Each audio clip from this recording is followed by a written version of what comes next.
आम्ही हा जो मोर्चा काढला होता त्याच्यात मोठ्या संख्येने समाज बांधवांनी उपस्थिती लावली आणि हा मोर्चा काढण्यामागचा एक आमचा उद्देश होता की जे आमचा समाज जो आरक्षणापासून वंचित आहे, सामाजिक, शैक्षणिक आणि आर्थिकदृष्ट्या जो आमचा समाज मागास आहे, ते समाजासाठी जी आरक्षणाची तरतूद आहे संविधानिकरित्या, ना की धर्मावर आधारित 15(4) आणि 16(4) अंतर्गत जे आमचं आरक्षण आहे कलमनुसार ते आम्हाला द्या. आमची पहिली मागणी ती. आणि दुसरी मागणी अशी आहे की मुस्लिम समाजावर सामाजिक, आर्थिक आणि शैक्षणिक परिस्थितीचा आढावा घेणारा एक आयोग स्थापन करा. तिसरी मागणी आमची ही होती की मार्टीला रन करा, मार्टी इम्प्लिमेंट करा आणि त्याचा कसा एक गोरगरीब मुस्लिम समाजाच्या लेकरांना फायदा होईल त्याचा, ते रन करण्याची आवश्यकता आहे.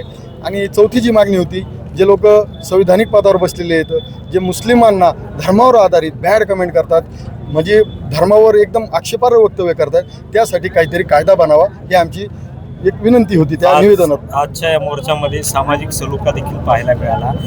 हिंदू बांधवांना देखील केला. काय सांगा? ही त्या लोकांना चपराकी, जे लोक हिंदुत्वाचं ढोंग घेत आहेत, त्या लोकांनी आमच्या बीडमध्ये येऊन पाहावं.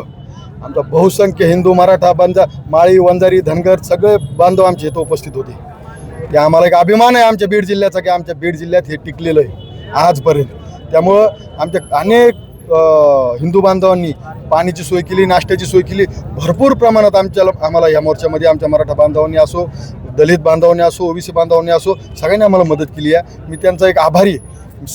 आमची ज्या मोर्चाची जी समन्वयक टीम आहे, मी त्यांच्या वतीने सर्वांचे आभार मानतो. आता तुम्ही निवेदन दिलंय, आज बीडमध्ये मोर्चा काढलाय, यासाठी आता मुंबई गाठणार का? पुढचं पाऊल काय असेल?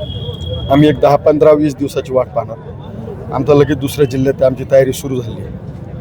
राज्य शासनाला आम्ही राज्य शासनाला सांगू इच्छितो की याच्यामध्ये जर काही इम्प्लिमेंट नाही झालं तर आमची पूर्ण महाराष्ट्रभर आम्ही आंदोलन पेटणार आणि मुंबईकडे आम्ही कूच करणार. कारण की ह्या सत्तेमध्ये तुम्ही सेक्युलर मतं घेणारी पार्टीसुद्धा या सत्तेत सहभागी, त्यांना जर आमच्या मताची जर गरज असेल मुस्लिमांच्या, तर आमचा हा जे एकदम जिव्हाळ्याचा जो प्रश्न आहे आरक्षणाचा, अनेक ज्या निवेदनात ज्या मागण्या आहेत, त्या मागण्यांचा जो तुम्ही लावून धरावा, मुख्यमंत्र्यासमोर ह्या सर्व मागण्या मांडाव्यात, ही आमची विनंती राहील.